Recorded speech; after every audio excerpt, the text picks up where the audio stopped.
Snapping hamstrings, this is kind of a unique entity in around the knee. So we talked about plica causing snapping in the knee.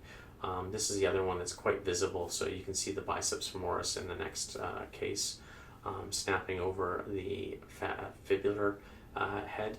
The other area which occurs is where the semimembranous and semitonosus snap. Those typically in running sports such as soccer, cross country, endurance. The biceps femoris more common in cycling, but it's also been described in other sports such as wrestling. The treatments are not equally effective. So from a lateral perspective, the differential is an iliac band snapping or snapping secondary to an osteochondroma. So it's an important thing to, those are very palpable on examination, but you can also do an x-ray to take a look. But the important thing to keep in mind here is that the lateral biceps femoris snapping is quite resistant to treatment, so it doesn't really respond well to stretching and rolling or taping for that matter, and as a result it can be quite resistant and may require essentially surgical consideration for a release. Sometimes they'll put the biceps femoris tendon by drilling a hole through the fibular head to prevent it from sliding. Sometimes they'll release it altogether. The medial hamstring tendonitis, however, much more amenable to treatment, such as stretching and rolling of the hamstrings, and it typically goes away. I'm just going to show a case of snapping biceps femoris. You can see just with flexion and extension of the knee, you can see quite clearly the superficial biceps femoris tendon and how it's snapping back and forth next to the fibular head. This is an ultrasound, so you're going to see essentially three areas, different segments of hypocoety. One on the top of the screen, one on the left of the screen, and then one attached to that last one to the right. So there's kind of two hypocoic areas lying underneath the top one. The top one is the biceps femoris tendon. You can see it shifting and disappearing. And that is a short axis view. Hoffa Fat Pad Impingement. So this is that tissue that was very sensitive and very well localized on the awake arthroscopy study. Lies directly below or underneath or deep to the patellar tendon, and the superior border is essentially the inferior border of the patella as well as the anterior portion of the trochlea. It's a triangular shaped wedge and typically compressed or injured with downhill running, sometimes hiking, and sometimes as a result of acute trauma to the front of the knee. And there's something called moviegoer sign that's described where patients sitting for long periods of time will get pain and feel like they need to straighten the knee out. When the knee is flexed, that fat pad sits inside the joint. As soon as we extend the knee out and straighten it, that fat pad comes out to the surface. So in fact, when you're examining, that's what you can do, is you can put your thumb over a flexed knee, either medial or lateral to the patellar tendon, and then extend the knee out with holding the thumb in place. And typically patients with Hoffa Fat Pad Impingement will be tender under your thumb on the affected side. These are amenable to taping as well as patellofemoral bracing, modification of the activity to avoid downhill running, physiotherapy to work on both strengthening and some dynamic squatting improvements. In terms of persistent cases, arthroscopy would be warranted if this was something going on for greater than 6 months, and in fact just resecting some of that fat pad tissue. Not the ideal situation that we would rush to. One of the things the fat pad does is it provides proprioceptive information feedback back into the joint, but obviously if it's continued to be painful, that's something that we considered. Cysts of the knee, the commonest one is a Baker cyst, also known as a popliteal cyst, which comes most commonly out of the posterior lateral aspect of the joint. There's also a proximal tib-fib joint cyst. You can get cysts within the cruciate ligament and Hoffa Fat Pad, as well as a result of chronic tears in the meniscus. This is a popliteal or a Baker cyst. You can most often it's seen between the semimembranous gastroc containing synovial fluid. They actually can be symptomatic. You'll hear some educators will talk about how these are never painful. That's not true. You can have a simple synovial fluid, or sometimes it can be more complex cysts with fibrin and loose bodies. Those are typically more amenable to aspiration and cortisone. Differential would be a myxoid tumor. Don't want to miss essentially a popliteal artery aneurysm, a strain or tear of muscles, as well as meniscal cysts. You can see them under inspection. The other one would be to consider an ultrasound. This is something that's quite readily seen on ultrasound, so that's something to consider. If you find that the popliteal cyst or Baker's cyst is an atypical location, so it's like more midline or more medial, then that's something whereby want to consider potentially doing some other imaging. The other thing is, with respect to a popliteal cyst, it's usually an indication of pre-existing osteoarthritis or injury to within the joint. These have a very, very high recurrence rate, so you can aspirate them, but they're likely to come back. You can aspirate them and put cortisone in, and they're just likely to come back. So one of the things from an arthroscopic perspective is you can go in and actually resect out the bursal tissue. In terms of inflammatory conditions of the knee,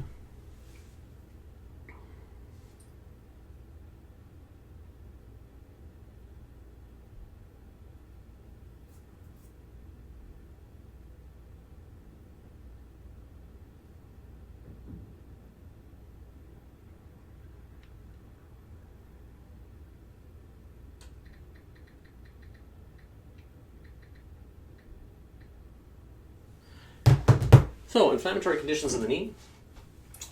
This is something that we want to be aware of from a sports medicine practice. So sometimes these will present in our practice. Sometimes we'll have athletes that also have underlying inflammatory conditions. And so these are typically atraumatic. However, with respect to gout, as Dr. Leung had pointed out, there is a preponderance for gout to occur in previously injured joints, whether it's toes or knees or ankles. So just keep that in mind as well. We're talking about inflammatory conditions that can range from anything from a rheumatoid arthritis, ankylosing spondylitis, gout, psoriasis, pseudogout, and as well as reactive arthritis, which we'll cover. Typically these will have essentially a warm fusion. They may or may not have some redness associated with them. You want to have an increased index of suspicion, especially where there's no history of trauma or osteoarthritis. So kind of a spontaneous onset of essentially a swelling in the knee in a previously well knee is always somewhat of a concern. And then obviously an atypical history, so it's not in keeping with an anterior knee pain such as a patellofemoral pain or a typical ligamentous or meniscal interarticular pathology. X-rays, you can rule out things like osteonecrosis, osteochondral defects, osteoarthritis, and bone abnormalities such as erosions. MRI, you can pick up synovitis, and then also obviously assess any kind of interarticular pathology. Generally, if there's an effusion, this is an indication for arthrocentesis, so aspirating that fluid and setting it off for your white cell count, your protein, culture sensitivity, your crystallography, and then doing some essentially rheumatological and inflammatory blood work. And management can range from anything from more conservative, such as anti-inflammatories, icing, range of motion stretching, and low impact exercises, as well as obviously considering referral to rheumatology, especially if it's persisting. So when we talk about arthrocentesis, ideally what we want to see when we take that fluid out is essentially a clear, yellow, viscous liquid. There shouldn't be any kind of cloudiness to it. That's more in keeping with infection, sometimes inflammatory. Don't necessarily see anything with gout, but under microscopy you can see the crystals. Glucose, if it's less than 0.5, there's about a 50% sensitivity for infection, so not the greatest, and protein is not particularly helpful in terms of arthrocentesis for looking at infection. This is an example of arthrocentesis. So after you've aspirated, this is essentially normal fluid, normal synovial fluid, so that clear yellow. It has a viscous, more viscosity than what you would with water, and there's a stickiness to it as well. And then what you see there is in the larger urine cup, that's for culture and sensitivity, and in the different vials we send off for crystallography, glucose, and white cell count. Septic arthritis, so this is a bacterial infection within the joint. Obviously, there's medical conditions that can increase your risk, such as diabetes or immunocompromisation, elderly people, and the other one is essentially post-injection. So this is something we do not uncommonly in practice that we have to be aware of as a complication of injections. Typically, they're gram-positive organisms, so it's either staph or it's just strep that essentially tracks through the skin and into the joint. Another version would be a gonococcal, so from a sexually transmitted infection. That can typically go to the wrist or knee. Differential diagnosis includes cellulitis, so it's always going to be very difficult. That's where a bedside ultrasound can be very helpful, differentiating between essentially cellulitis and septic arthritis, or cellulitis and non-cellulitis that has an effusion. Other differentials, obviously, an acute knee will be warm because of the hemarthrosis or blood in the joint, so it can present similar to septic arthritis, but that history gives you the answer there. We want to check the vitals. Obviously, that when we're assessing the joint, we want to put the hands on both sides. There's another thing in terms of teaching that people will talk about using the back of your hands. I actually recommend you use the front of your hands. The front of your hands are typically going to be the same temperature, and much more a sensation from the palmar aspect of your hand to be able to touch one side to the other. What you're noting is the difference between the temperature of your hand and the temperature of their skin, and not between the temperature of your two hands. So an effusion obviously is likely to be present. Once again, we want to consider doing that arthrocentesis and sending off for blood work. This is something whereby you're concerned about this as you refer to the emergency department once again for further investigations and to get those IV antibiotics started, as well as an orthopedic referral. They may need essentially the joint washed out. Complications from septic arthritis include sepsis and obviously infection of the bone as well as death. So this is a serious entity that we want to keep in mind, and also be aware of that it is a potential complication of a very common procedure that we will do in terms of joint injections. Reactive arthritis, so this is an associated arthritis or enthesitis with an extra-articular infection. This is an important feature not to miss. This was brought to the forefront in our group by Dr. Clayton, who is talking about a number of cases that he's had of reactive arthritis. Now, once again, the history here is important in that typically there is no history of arthritis or problems with the joint, and there's a preceding infection, whether that's essentially a sexually transmitted infection such as chlamydia, trachomatis, or a essentially diarrheal infection such as Campylobacter, Shigella, Clostridium, and they typically get the arthritis in the joint or the pain in the joint anywhere from days to a few weeks after this infection. So there's a kind of a time-related thing. So it's something to think about in those patients that have not had any prior joint injuries, joint problems. Just ask if there was any kind of correlation or infection around the time when it started. This is a lot of testing is done with reactive arthritis to rule out other conditions, such as essentially your arthrocentesis, so the culture sensitivity should be negative. We don't actually find the infective agent in the joint. Once again, the arthritis is secondary to the infection elsewhere. Blood work, taking a look at the white cell counting, ESR, CRP, stool cultures if there's active diarrhea, and then blood cultures as well. Make sure there's no other, it's not essentially an underlying sepsis or an early sepsis. When we talk about management, so interesting enough, we're talking about similar things we'd be talking with from an osteoarthritis perspective. So anti-inflammatories, intra-articular cortisone, systemic corticosteroids, and then referral to rheumatology.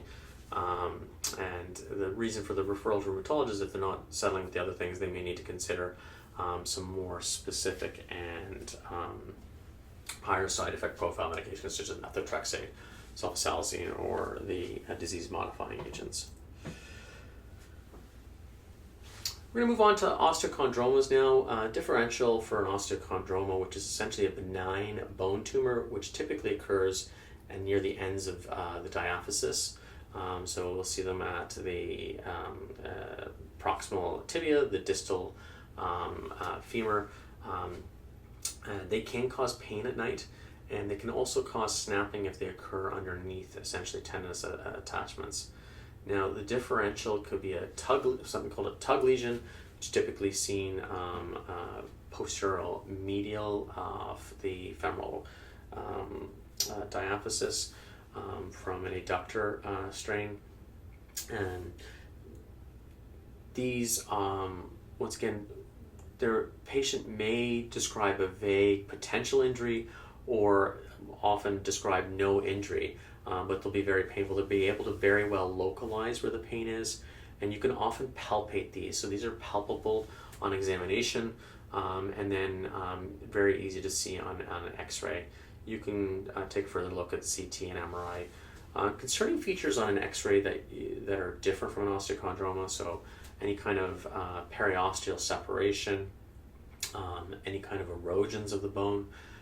These are things that you want to raise your index of suspicion that this is not an osteochondroma. Also the location. You can also take a look at the bone tumor lecture to take a look at some other differentials. If these are usually calm down by themselves and don't need any kind of further management, occasionally in elite athletes, if they're continuing to bother them most likely or more often than not, with snapping, then we'll refer to orthopedics for excision. CPPD, also known as pseudogout or calcium pyrophosphate deposition disease. You'll often see chondrocalcinosis on the x-rays, common finding, and it's a cause of monoarthritis. Typically, once again, no injury. The differential is gout, so that's why, if there's an effusion, it's very helpful to get an arthrocentesis and set off for crystals. These are different from the crystals we see in gout. You can also take a look at some associated conditions by taking a look at blood work and calcium, thyroid function, and alk phos. Now, if the patient's not having any symptoms, you don't need to do anything. If they're symptomatic, once again, part of the arthrocentesis, you're going to be able to take some fluid off, which can often give relief. You use anti-inflammatories. There is an up-to-date article that recommends using colchicine in an acutely painful patient, especially early on, using 1.2 milligrams as an initial dose, followed by 0.6 milligrams BID until the symptoms resolve. And then you can also use or consider corticosteroids, and then I would consider referral to rheumatology if there's any kind of complications. Gout, once again, I put here no injury, but like Dr. Leon pointed out in our earlier discussions, there is a preponderance for gout to occur in previously injured joints, and gout itself is an inflammatory condition that can cause and affect essentially most joints, so it can affect anywhere, elbow, knee, ankle, to great toe. These are typically acutely painful and swollen. Differential is CPPD or pseudogout, osteoarthritis, other things such as like osteonecrosis and septic arthritis. So in the larger joints, you definitely want to consider essentially doing an arthrocentesis if they don't have a previous diagnosis. Take a look at the crystals. In terms of blood work, urate levels are not very helpful and not overly specific, so I don't typically routinely do that. It's something that's still recommended intermittently. Just know that it's not going to be helpful one way or another. In terms of management, in terms of acute episodes, you use anti-inflammatories is the commonest. Colchicine also still used, and then corticosteroids either systemically or an intra-articular injection. And then there's medications obviously that can prevent gout, such as allopurinol and feroxostat. A Pelligrini-Stieda lesion is an interesting phenomenon that can happen spontaneously within the proximal medial collateral ligament. It can occur after an injury or just spontaneously. Obviously, the differential would be an injury to the medial collateral ligament, an osteochondroma, it's typically in older patients, so it's less likely to be that. Bone contusion and medial knee arthritis. These are typically quite warm, as you can see in the picture up on the top right. When you follow the femur down on the medial aspect, inside that yellow circle, you'll see a sliver of calcification over top of that medial subchondral ridge there. This can be seen on an x-ray as well as an ultrasound.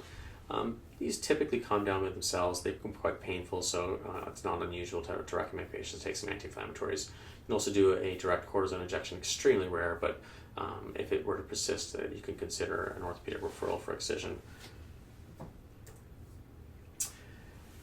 Now we're getting into some rare causes of the knee. So in terms of referred knee pain, you can get some lumbar radiculopathies that will cause sensations down the leg towards the knee.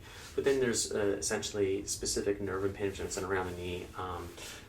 And what we can see here on the top right, it typically doesn't cause so much knee pain as, well, I guess lateral knee pain around the fibular head, as it does nerve dysfunction where we get an injury to the common peroneal nerve or neuropraxia.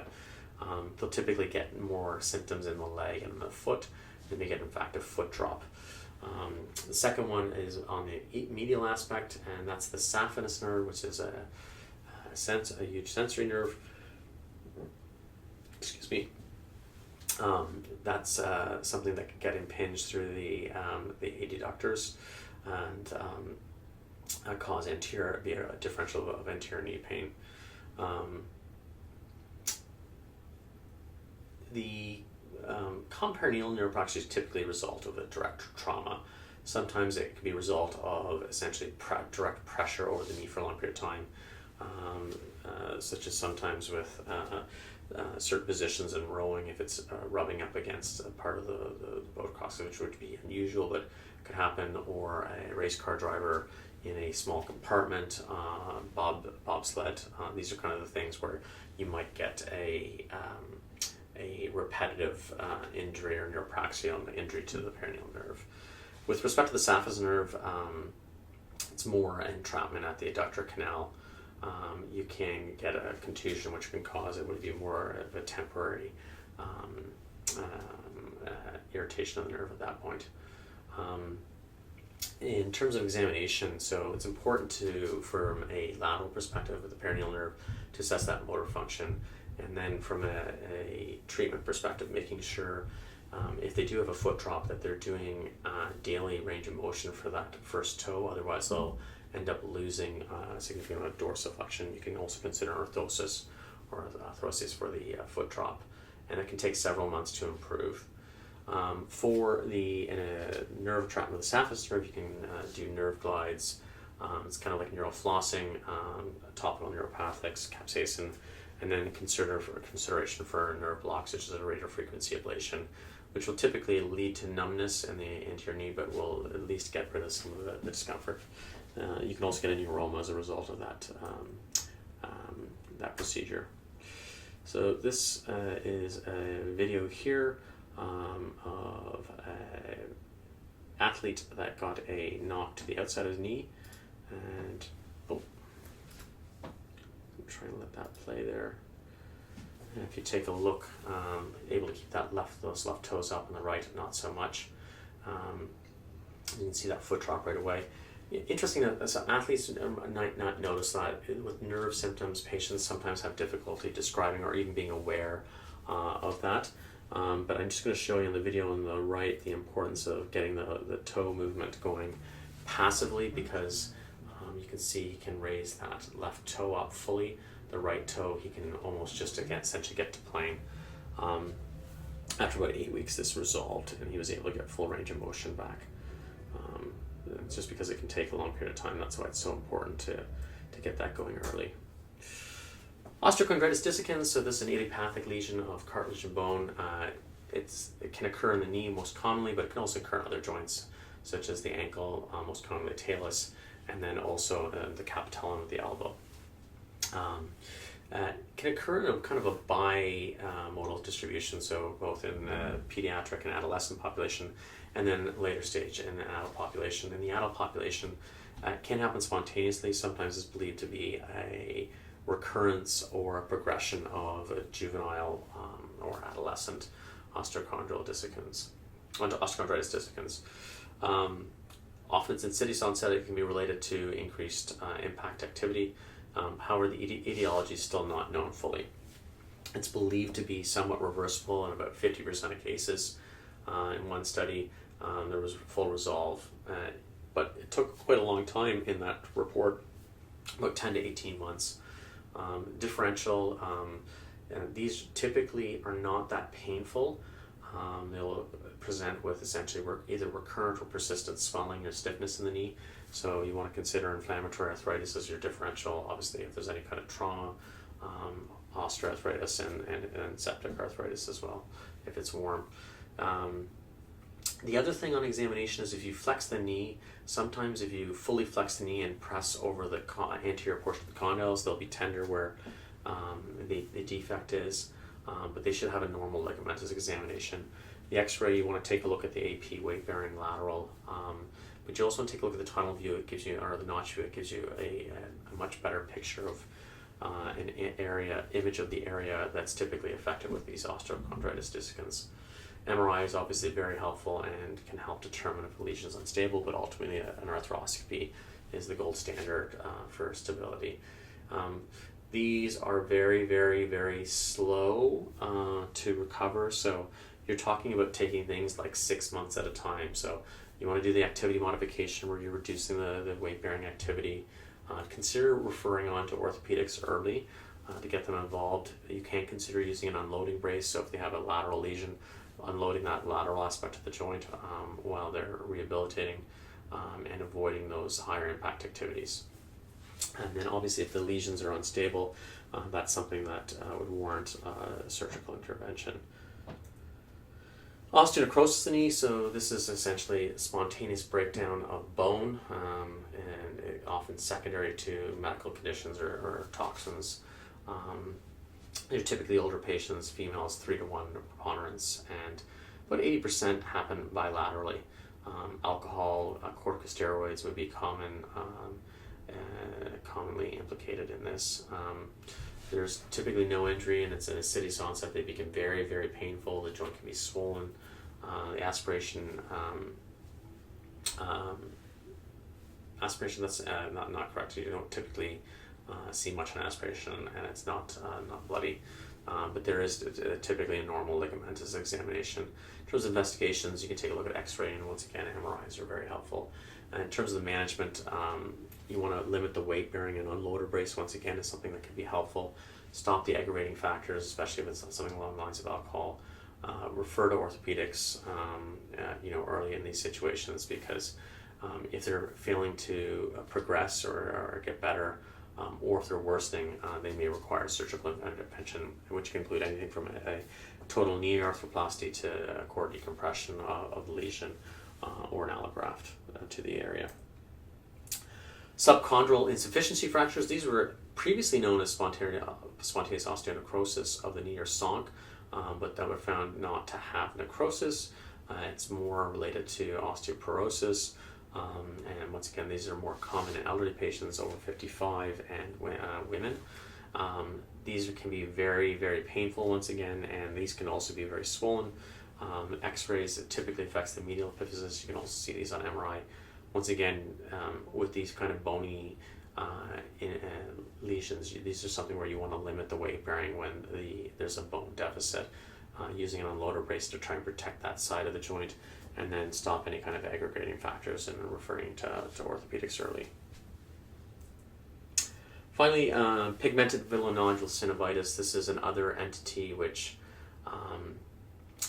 can be quite painful for patients, and swollen.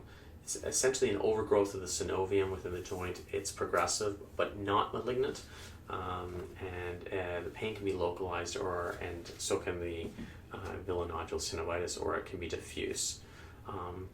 Differential here in that kind of warm, swollen, painful joint would be a septic arthritis or an osteonecrosis or insufficiency fracture. So X-ray can be helpful for ruling out other things, and MRI will occasionally show the synovitis, and then if it's progressing, obviously this is something where a diagnostic arthroscopy, they can do a tissue biopsy. Generally has like a kind of a brownish appearance, and then obviously it's quite nodular as well. In these joints, if you aspirate, it's often that the aspiration will be sanguinous or bloody. And then from an orthopedic perspective and referring, sometimes they can be amenable to radiation, but generally speaking, the treatment involves resecting out the affected synovium. Sorry, one more thing. So in terms of other referred pains that can occur, this is not unusual, especially as a result of other injuries where it leads to immobilization of the lower limbs, can result in deep vein thrombosis as well as travel with athletes. So this is something which can cause vague symptoms. It can cause swelling of the leg, which makes it a little bit easier. Sometimes it'll cause a dull ache or throb in around the knee. They can be quite vague and don't localize well. The other differential and the other associated one here is a superficial thrombophlebitis, which can cause kind of a localized tenderness and skin sensitivity in the area, generally in around that saphenous vein for the thrombophlebitis. And they can also be secondary to inactivity itself, but that would be like an unprovoked DVT would be where the patient didn't have any kind of injury, didn't have any surgery, not taking any kind of precipitating medications. The joint typically appears normal with these, so you'll do a ligamentous examination, meniscal testing, it'll all be normal, but the patient may still be limping. And so this is something where you want to arrange for an urgent Doppler ultrasound. For obviously the deep vein thrombosis, you want to get them on anticoagulation and consider a hematology referral if they're unprovoked clots. And then for a thrombophlebitis, you can consider giving the patient anti-inflammatories for the pain. Okay, a number of references. Just reach out to me if you have any questions. There's actually more references. Each article has about 2 to 3 references. And hope that was helpful, and use that in conjunction with the surgical cases that Dr. Nguyen describes in his lecture. All right, best of luck. Thank you very much, and have a good evening.